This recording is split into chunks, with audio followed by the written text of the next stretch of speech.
Not everyone's sitting on $2 million in assets, but everyone can still play the second citizenship game.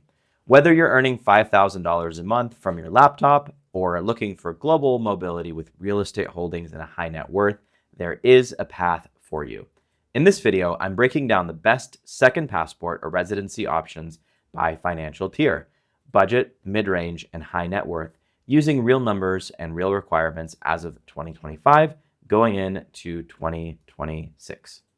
I'm Justin Keltner, and on this channel, Entrepreneur Expat, we talk about global mobility, second passports, and citizenships, and being able to live and work and invest anywhere in the world. If that's something you're interested in, don't forget to subscribe to this channel, hit that notification bell, and give this video a like as well so that you don't miss any of the latest content and you help us reach more of our community as well. We really appreciate it.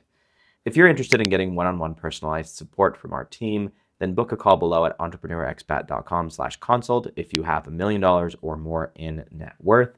And if not, then feel free to check out the free resources as well as some of the courses we have available for you in the description of this video. Let's jump in now to tier 3, which is under $50,000 of income per year, which is typically the long-term game that you're playing to have residency and you're staying in a country for a while on a path to citizenship in that country. You're typically not buying a passport at this level like perhaps you would at some of the higher tiers, but you can absolutely get on the path to this one. And in fact, this is exactly what my wife and I did. Even though our income is certainly higher than that $50,000 mark, Mexico was very easy for us because it's a soft landing for expats. There's a lot of opportunity here for us as business owners, especially since we're talking so much about Mexico and helping people move here. And it was just very easy. We're close to family. There isn't that long of a flight to go back to the US. It's very accessible. And it's still really the primary go-to for Americans and Canadians at many different income and investment savings levels. So currently, Mexican consulates want to see about $4,200 per month in income or around $70,000 in savings per person to get temporary residence. And once you've got that temporary residence, you can renew it or convert it to permanent residence, depending on how many years they give you. And after 5 years of total residence here in the country, you can apply for citizenship in Mexico, which we're planning on doing here in just the next couple years. No major roadblocks. Now, Argentina is also a hidden gem here. You can apply for citizenship after just 2 years of physical presence in the country, and they don't even require you to hold permanent residency. There's no formal income threshold, as long as you can prove self-sufficiency and live there consistently. Now, of course, you do have to spend over 6 months per year in Argentina, placing you in their tax net, which they do have moderately high taxes, but it is one of the fastest legit timelines to citizenship in the entire world. One small downside that I'll just say from my research in Argentina was that there isn't currently a way to actually renounce Argentinian citizenship. So if you did decide to get that passport and later decided for whatever reason you didn't want it, that is something certainly to bear in mind.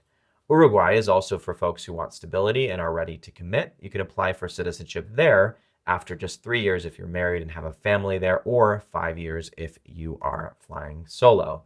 But it's not actually a citizenship, paper game, like a back pocket citizenship that you can do, let's say in Mexico, where you don't have to spend too much time in Mexico. You do actually need to live regularly in Uruguay to be able to qualify for that.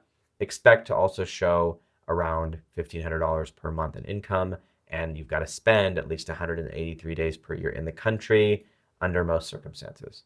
Colombia now offers a digital nomad visa as well. It's quite affordable. So if you show around $1,000 per month in foreign income, you can get a visa for up to 2 years and live there legally. It's not a direct path to citizenship, but there are transition options available. You want to be careful though, because they do have different categories of visas, some of which will allow you to convert to citizenship after a certain amount of time on that visa, and some of which won't. So you want to make sure that you consult with a professional. And if you're interested in one-on-one support for Colombia or Mexico or Uruguay or any of these countries, just book that call below at entrepreneurexpat.com/consult. If you're in this bracket, in this tier 3 bracket in terms of income and assets, you maybe don't have too many assets under 50K per year, 60, 70K per year, in that range of income, then you're pretty much playing the residency long game first. You've got to be physically present in that country. You got to show up, show financial solvency, and start that clock on citizenship. These countries are still fairly open, but they are tightening up. For example, Mexico just shut down earlier this year one of the most common paths to citizenship here, which was the regularization program. So you do want to absolutely do this quickly if you are serious about it. Now in tier 2, which is $50,000 to about $150,000 per year US of income, or around $100K to $250,000 in assets, you have some slightly more fast track passport possibilities. At this level, you're no longer stuck waiting 5 to 10 years for citizenship. You can start skipping the line. So in the Caribbean, Dominica and St. Lucia both offer citizenship by investment at $100,000 plus around $10,000 roughly in legal fees and government fees. That's for a single applicant via their donation to those countries' national development funds. No residency is required, no language tests are required. You'll have a passport from one of those countries in about 3 to 6 months with visa-free access to 140 plus countries. Grenada, which is also in that region, is a little pricier. That requires a $150,000 donation, but you unlock something cool if perhaps you're not from the US already, which is access to the US E2 visa, and that lets you start a business and live in the US as a non-immigrant. So perhaps you do want to spend some time in the US. You're looking at taking advantage of some opportunities there because, of course, there still are a ton of opportunities in the US. I just would much rather live in other countries personally. But if you are a non-US citizen, having that Grenada citizenship does give you a quicker path to that E2 investment visa. So that is a plus for some non-US entrepreneurs. Now, St. Kitts and Nevis, they recently upped their minimum donation to $250,000, but it is still a fast, visa-free way to get into the UK or the EU, at least for now, if you want the ability to visit those countries on their passport. And there's no physical presence requirement. Now, I did say that this tier was for people with up to $250,000 of assets. I'll put a caveat there, which is that if you've got $250,000 in assets, you probably don't want to invest all $250,000 in getting a second passport, no matter how bad you think things might be in the US or Canada.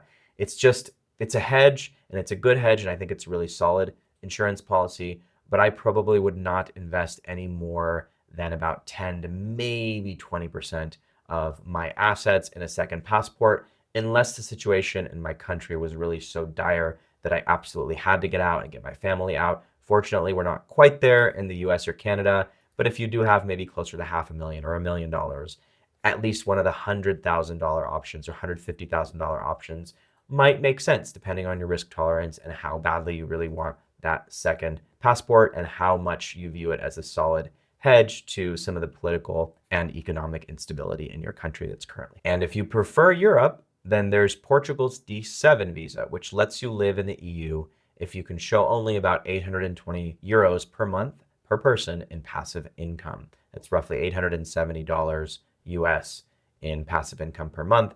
You'll need to rent or own a place in Portugal. You also do have to spend significant time there in Portugal. It's not like a set it and forget it thing like a lot of the Caribbean programs. You've got to be spending not necessarily the majority of the time, but at least a few months consistently every single year in the country. And that's really subject to their discretion. The Portuguese government wants to know that you're serious about getting your citizenship there and actually integrating in society, not just getting some sort of paper passport that you're not really going to live in that country with. And it used to be the best path to an EU citizenship because in just 5 years, you could get that Portuguese passport. But in 2025, just this year, Portugal proposed increasing the timeline to 10 years for most applicants. So if you haven't started that process already and you think Portugal might be the way to go, then we highly, highly recommend that you do get started on that process. Don't forget to book that call with our team if you do have $1 million or more in net assets, because we can help you create a personalized plan, avoid a lot of mistakes, and uncover perhaps new ways of doing things that you hadn't thought of before. As a recent example, we helped John and David, who are YouTubers and financial consultants, move from the US and get their residency in Mexico in just a few short weeks because they realized their retirement accounts did not have enough money, even with over $1 million in their retirement accounts for them to be able to comfortably retire in the US. And they also didn't realize that there were easy ways for them to tap into that retirement. Of course, consult your financial advisor, but we can also help and we can help streamline the process. So entrepreneurexpat.com is where you will find a link to join us and book a call with our team.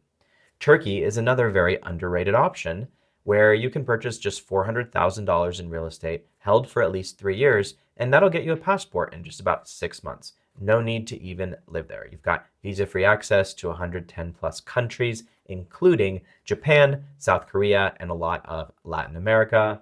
So this tier 2 is where things really start to get interesting. This is kind of the sweet spot. You've got the options of the Caribbean CBI, where you have that speed. Portugal and Turkey give you a lot of structure and, of course, access to Europe and Asia close by as well. And if you've got 6 figures to play with, then you definitely have got some options. Now we're going to shift up one more gear and talk about the best tier here in all of them. If you're able to get into this tier, you've got $500,000 or more of income or $2 million or more in assets, then there are many premium passport strategies available to you. And these are typically where our clients fall. Some of them would like to move to Mexico, and that's just their plan B if they are interested in Mexico, if they really like it. But a lot of them are also asking about these more premium options, and we're helping them get these options as well. So at this level, you're not just buying a passport, you're buying access, you're buying mobility, and you're buying leverage, because these are some really solid options that just give you freedom and flexibility that perhaps some of the other tiers do not. So Malta used to offer EU citizenship through a structured donation and residency combination, around 100 million euros all in.